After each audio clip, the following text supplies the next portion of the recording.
This just happened a few months ago, but I'm still reeling from it. I used to run a Fabula Ultima game on Saturday night, after I had dinner with my dad. Occasionally dinner would run late and I have to cancel or push it back, partially due to my dad's failing health. I'd normally be able to make both with time in between. Well, a few months ago, my dad died, and I took a break from TTRPGs. Well, minus one session of Lancer, but that's story for another time. DMing was just too much, and even playing was a lot, so I just didn't do either, which I'm grateful for my DM's understanding and being patient. It was shortly after that I was catching up with my online friends when one of my players came out with a joke. "Hey, at least you won't have to cancel the game to go to dinner anymore." Do you want me to kill him? A couple of jokes had been made by my IRL friends and myself. We follow a motto: if you don't laugh about it, you'll cry. But I don't know what it is about this particular joke, but it just hit me the wrong way. Maybe it was the tone, maybe it was the context, maybe it's just me being dramatic, but it's been months, and I still don't feel like running a game for this particular person, or rejoining their game. Honestly, I don't even know why they would stop DMing for me. It doesn't make any sense, right? I didn't even say anything that bad. Well, of course, but it might be good to give voice to what you said. Maybe analyze what they feel. So, what did you say to them? Oh, really? It wasn't that big of a deal. Again, I'm not gonna force you into anything, but it could be helpful for me to understand both of your perspectives. Oh, okay. Well, I made fun of their recently dead father, who they clearly had a close relationship with. See? Really, what a snowflake. Does my insurance still cover this, or? It's not like I dislike them or anything. It's just left a bad taste in my mouth in a way I'd feel bad for bringing it up to them now, though. Yeah, I think it's reasonable to not want to play with someone who makes a joke like that. Sometimes I make dead people jokes too, but with my IRL friends, I am not familiar enough with my online people to make jokes like that. Damn. Gotta admire the bravery, though.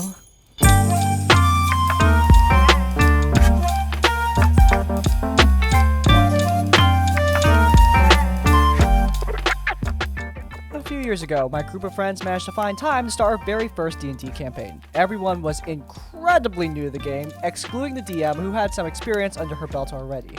And we were all really excited.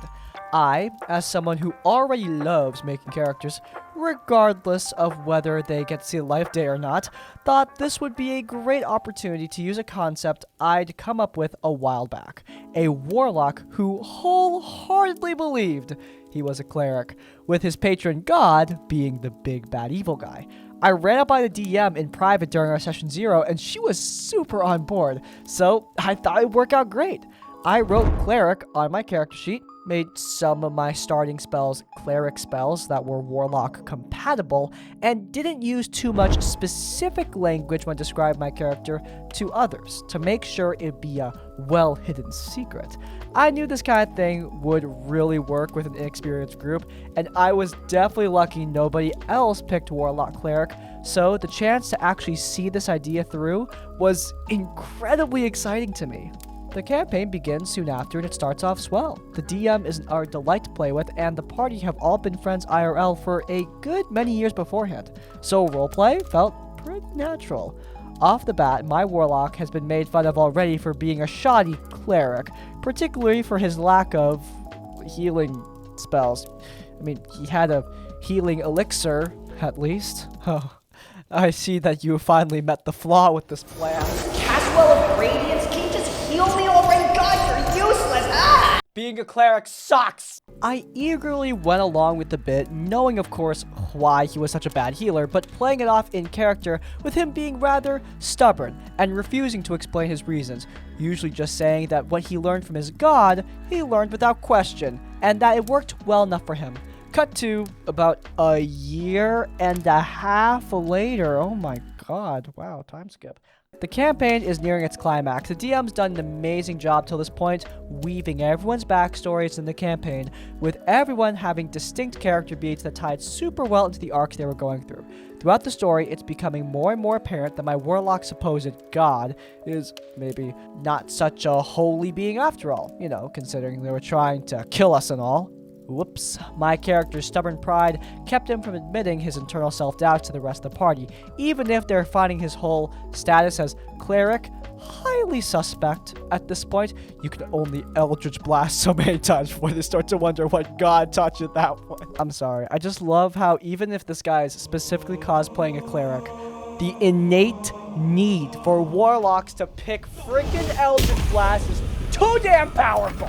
Although, I'll note here that this suspicion is purely in character. Out of the game, everyone just thinks my character sucks at his job and at life, which is true even if it wasn't the whole picture. We were building up to another confrontation with the big bad, and I eagerly anticipated the moment the shoe would drop, and everything my character thought he'd known about who he was would be entirely turned on its head, and this is where things take a sudden nosedive, for me personally at least. To step out of the campaign for a moment, one of the other player characters in our group, I'll be referring to him as Bard, has been itching to DM a campaign of his own for a good while now at this point. And with how long we've been playing together, he was finally feeling ready to talk about running it. The rest of us thought this was great. We were college students with mercifully enough time for 2 sessions a week, and we were always down for more D&D. So we eagerly accepted when he asked if we'd want to play in a second campaign with him. Now, DM and Bard are partners. Of course, DM helped Bard a lot with the planning for his own campaign, which made complete sense. Cut to session 0, the second campaign, and we're all gathering around the table, chatting about the ideas we had for our new characters, when suddenly Bard pipes up with, "Hey, OP, is there something you want to tell us?" The table goes quiet. I, confused and honestly just hoping I hadn't done anything wrong without realizing it, just ask for clarification. The Bard just smirks and says, "Eldritch Blast? Really?" My heart drops. I know he's referring to immediately, even if everyone else at the table looks kind of bewildered what was going on. Wait, are you telling me they didn't already know? Are you freaking kidding? How? I couldn't be too surprised they managed to figure it out. I mean, one look at the Warlock spell list, it would blow my cover immediately. And of course, he would have been perusing through the classes while prepping for his own campaign, but I was just shocked that he would bring it up like this in front of everybody during a different game. I frantically looked to the DM for help, but she just gave me a somewhat apologetic shrug, telling them, "You can just say it, he already knows." Now, with all eyes on me, I just shrank to my seat, feeling a wave of embarrassment watch over me. Forever thinking my character was a good idea to begin with, I sheepishly admit it, like, "Oh yeah, my player character in the main campaign has been a warlock this whole time. Not a cleric." The only people who should be embarrassed are the players. How did they not already know? Man, I just got to thinking. Something kind of weird about our cleric. Our cleric only ever uses the spell Eldritch Blast, which is like crazy. That's not on the cleric spell list. Also, our cleric only ever uses 2 spell slots per short rest. Like, you'd think a full caster would have more spell slots than that. Also, our cleric occasionally makes brutal blood sacrifices to an Eldritch Patron. And like, that's how they frame it, Eldritch Patron. Like, what kind of god is that? That's kind of weird, you know? Anyway, guess he's just a weird guy. You, fighter, I have a confession to make to you. What do you have to tell me? I am not a cleric. I am actually a warlock! Oh my god! How could I have seen this? The rest of the players seemed genuinely shocked by this revelation, giving me props for managing to keep it secret this whole time. Honestly, same here. Bard, meanwhile, just laughs and says, "I didn't know you could just hide something like that. I mean, come on." I don't really have a response for that, really. I knew it was a secret being held in a glass case, one that could only be kept a secret, assuming nobody had the urge to take a peek at the Warlock class on frickin' Wikidot. It just kind of stung, having all this build up suddenly collapse right in front of me during the session 0 of a completely unrelated campaign, no less. I half-heartedly laughed it off at the time, admitting that, yeah, it was probably a silly idea to make a character twist that was so obvious. Everyone had a good chuckle about it, and we moved on to the actual session 0 that we were there for. I wasn't terribly participatory, not in the greatest mood for obvious reasons, but it went well regardless. My character wouldn't end up getting any grand reveal in the main campaign anyway. I don't know if it's because it already been revealed out of character, or if the DM just hadn't really planned for such a thing, but I don't hold it against her in any case. My character only ended up learning about his true warlock nature during the epilogue session, where it was played off as a gag that made him look like an utter idiot for not realizing it sooner. Typically, I'm all for making fun of my own characters, but this time I couldn't help but take it a little more personal. I know it's stupid, I know it's just a game, but man, it still kind of bums me out the way my character turned out. He'd been one of my favorites to play, and I still really care about him. I just wish his character had been able to have more of an impact. I thought about bringing this up with Bari, but to be honest, I got way too anxious about being made fun of or being told it wasn't a big deal or something, so I kept my mouth shut. Man, you are completely valid. First, I love your character idea. I don't think it's stupid at all, but I will say that the DM made a major error by dragging it out to 1.5 years. Plot twists like this should happen early in the campaign. Think about Critical Role. Think about Baldur's Gate. Those stories have their player characters reveal aspects of their backstory and initiate those hooks early on. They don't wait 1.5 years, because if they did, there would be lost interest. I'm not saying the DM needs to drop the ball in the first session, but at least start drip feeding aspects of it. Let you come out as a warlock in like session 6 or something like that, so that the party can have that sense of surprise. As for what happened in the end, with your backstory turning into a joke, I'll be generous and say it could have been some miscommunication, like the DM thought your backstory was meant to be funny when you wanted it to be serious. But no matter what, even if the backstory seems funny on the surface, I'd ask the player before I make a yuck out of it, because if that doesn't land, it like really doesn't land. This story is about a game I was in with several of my friends.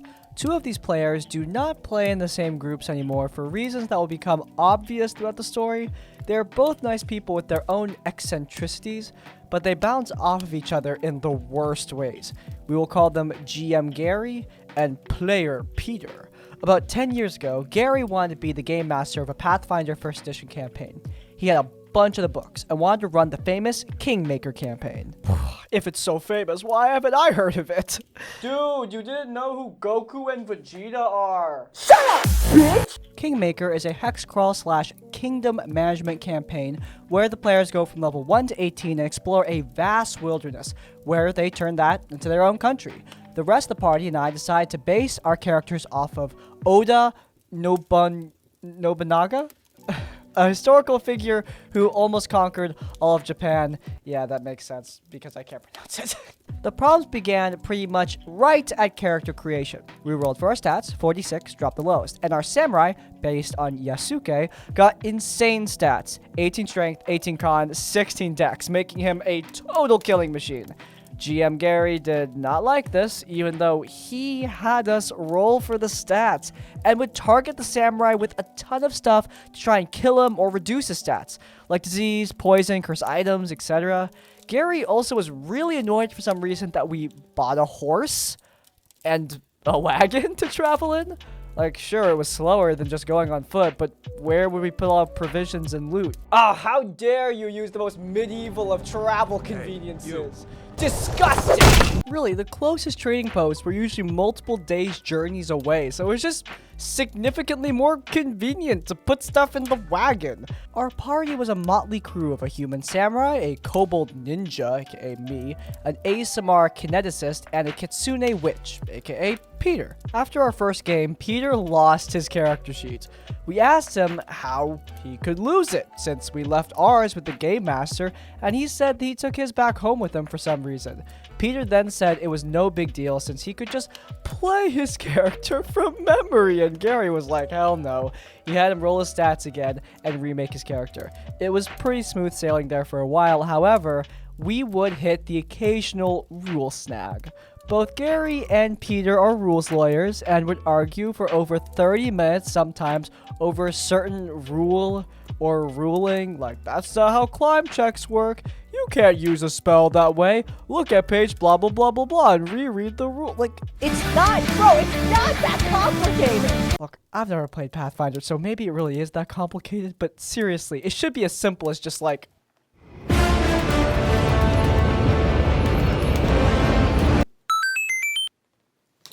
It says retreating takes a bonus action. the game would go to a complete standstill as these two bickered until one side relented and we could play the damn game again. One thing Gary did a lot was brag about his skills as a game master. He was okay at role-playing the NPCs, but oh god, Gary never did any prep, ever, because he was such a pro. That means that every single time we went to a new hex, Gary would have to pause the game for 5-10 minutes to read the book for whatever the hell was on that hex. God forbid there was a dungeon or something on that hex, because that means we'd have to take extra time. Could you imagine? God, this is taking forever. Oh well, might as well. Much later. Awesome. Damn it. Oh well, might as well finish my Lego set. Much later. And 5,000 pieces. Done! Now it's definitely done loading.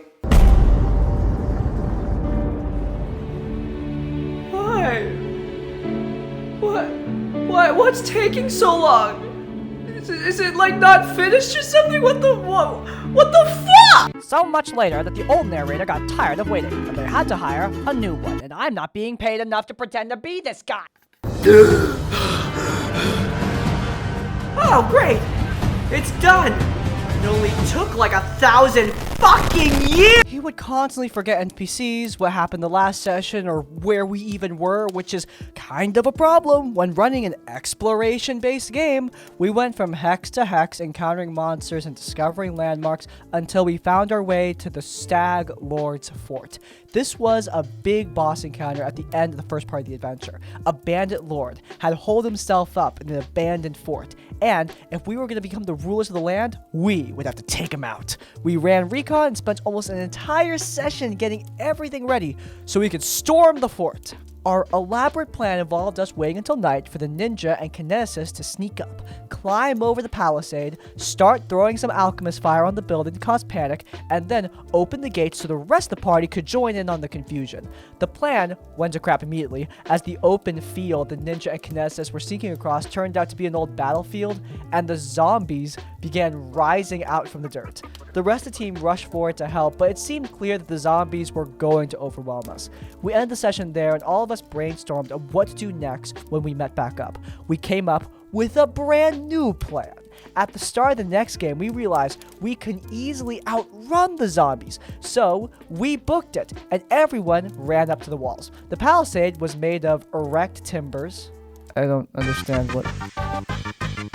Oh, penis. That's a penis. Timbers that were sharpened at the top, perfect for throwing a lasso and climbing over. The samurai kineticist and I threw up our ropes and climbed up and over. This took us about 2 to 3 rounds of combat to do so, and only Peter was left to make the climb. Peter, on the other hand, got separated from the rest of us by the zombies and ran up to a different section of the wall, about 100 feet away from us. He starts just staring at his character sheet. We tell Peter to throw his rope over the wall. He then informs the party that his character doesn't have any rope. He left his rope on the wagon? We were flabbergasted. Peter bragged all the time about what an experienced, old school player he was. And what, he just forgot the rope? The zombies were approaching Peter, so I guess he had to find a way to defend himself. This is where Peter and Gary had a 1-hour argument over whether or not it was metagaming to know that cure spells would hurt the undead. They went back and forth on this one. Peter would say something like, "Of course my character would know that. It says so in the spell, and it's reasonable for my character to know how their spells should work, so they would know." Gary responds with something like, "You don't even know how your spells work. You failed your knowledge test on the zombies, so you don't know what their weaknesses are." Gary, for some reason, made the DC for a knowledge check on the zombie something like 12, which I'm assuming is high in Pathfinder, and we all failed. They went back and forth like this for frickin' ages. Eventually, Peter relents and decides that even if cure spells would hurt the undead, he couldn't fight them and decided to run from them. I am so glad they decided to spend so long arguing about that. So he ran in the opposite direction from us. His reasoning was that the zombies were between him and the ropes we used to climb the wall, so he would run around the entire fort to circle back to where we were and then climb the ropes we used like 2 rounds ago in game, and at this point 2 hours ago in real life. This is all played out in combat rounds, by the way, and Gary has Peter run all 400 freaking feet around the fort in combat rounds, even though there was literally no way physically for the zombies to catch his ass. The rest of us are super checked out at this point. Eventually, Peter runs his lap around the fort and reaches the ropes, almost fails at climbing them, and finally climbs up the wall. At this point, we end the game. What started as an exciting assault on the lair of the big bad evil guy turned into a pissing match between Gary and Peter, while everyone else just had to sit there and watch. There are plenty more stories of Peter and Gary from that campaign, and several others. One involving a botched torture scene, which our group still makes fun of to this day, but I'll end this here. Thanks for reading and take care. Well, this one was particularly frustrating to read, though it was fun. Spotlight hogs plus rules lawyers, it's never a good combination. And I have to say, these rules lawyers are particularly unique. Usually, rules lawyering is a problem if it gets in the way of having fun. Like, you're so attached to the rules, you can't handle a single change from them.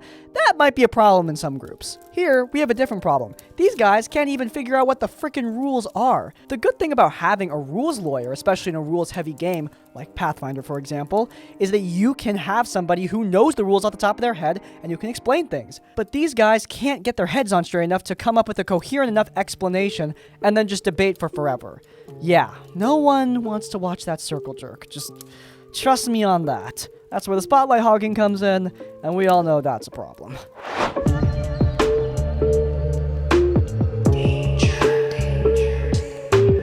Hey Crispy, been listening for a while, and it actually got me the courage to find a group for myself to join. I wish I had been less desperate, as it got me this entertaining / not so entertaining a horror story. Oh, I'm sorry.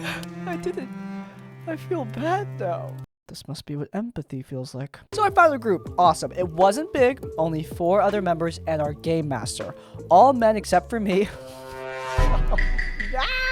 We were a team of small characters. Since I joined late, I had to be a small character too. This was apparently a rule that I wasn't aware of when I first joined until we came to our first session. So I quickly made a new character, no big deal, a fairy warlock who escaped a corrupted library with knowledge that could destroy the world, who made a deal with an archfey to keep that knowledge safe. Pretty cool, right? For the sake of the story, we'll call her Nunu. Our DM loved the character, renaming her to the Midget Queen, which I didn't agree on, but everyone else loved it, so I shrugged it off and didn't want to ruin the vibe we all had.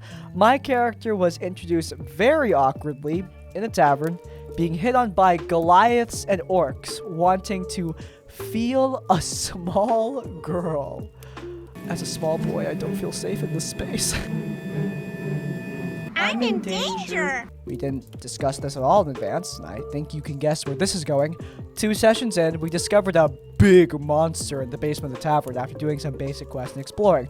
One of the other players and a good friend stepped in for me when, in the DM's words, its tentacles grabbed onto Nunu's clothes, tearing them off with one quick pull. I called it out. I was uncomfortable, and thankfully, so did my friend. The DM apologized, saying it was part of the character, and we could end the session there. So we did. Wow, that's not what I expected to happen. I like your direct approach. Don't be weird, dude. Like seriously, what the fuck? The week after, I had to skip out due to a hospital visit. Imagine my shock when I come to the table and the DM starts telling me to roll a Constitution save. I failed it, and he sent me information about the creature we had met the previous session I was there. It was an incubus of sorts, attracted to quote-unquote petite races. It had... yeah, you know. I don't gotta say it. You know! He had done that to Nunu in the previous session I was gone, and... gave her a present. I now had disadvantage on all dexterity rolls. I stepped out of the call. I didn't talk to the DM, ignored the text, and only spoke with my friend to tell him that I quit the campaign, as I didn't agree to any of this, and I felt very uncomfortable, given my intense phobia of what just happened, and that I was just sad that nobody told me over the past week. It turns out, they had no idea either. the group fell apart shortly after that, and we spoke about the DM for a few more days, back and forthing between the friends. I eventually got the hint that the DM was just incredibly sexist, and I'm glad I left that group. Thankfully, I found a new group pretty quickly, and I've once again made a lifelong friend out of it, and I was able to play a normal-sized character the way I want to play, and this entire group is all women. So thanks for reading and listening. I hope it wasn't too uncomfortable. Have a great day. See, this one's definitely a horror story. Not good. Bad stuff happened to this character. However, it is good that this person just nipped it in the bud. The first time she sensed some foolishness, she was like, hey, I'm not sticking around. Left the session. Gave one last second chance because the DM apologized, but that was clearly burned. So once again, she left. I will say, I hope the rest of the group are telling the darned truth when they say they had no idea what the DM was planning with that character. I hope that is the case. I have no reason to believe it isn't, but they could be lying just to save face. Who knows? I'm a very paranoid person. In any case, this is what you gotta do. You can't control other people. Other people are gonna act stupid sometimes. They're gonna act creepy sometimes. What you can control is yourself and your ability to walk the hell away. Hey, that's a wrap. If you guys enjoyed, then you might enjoy this previous episode of RPG Horror Stories. We went over a good old Femcel who had a weird relationship with older men. It was interesting. Look, it's linked up in the cards. But before you go, please do leave a like on this one and subscribe to Crispy's Tavern so you don't miss any of our content as it comes out. And finally, if you want to leave your own stories or thoughts, you can go down in the comments down below. If you can't think of a comment, leave the comment. Know the rules to let me know you made it to the end of the video. Hey, by the way, if you have your own stories, you can send them directly to us. There's an email down in the description down below. Some stories are way for a chance to be featured in one of these videos. But hey, even if you don't have any stories, in essence, like, comment, subscribe. I'll see you all next time. Farewell. Shut up, bitch! Shut up, bitch! Your blood will be my sacrament to the murder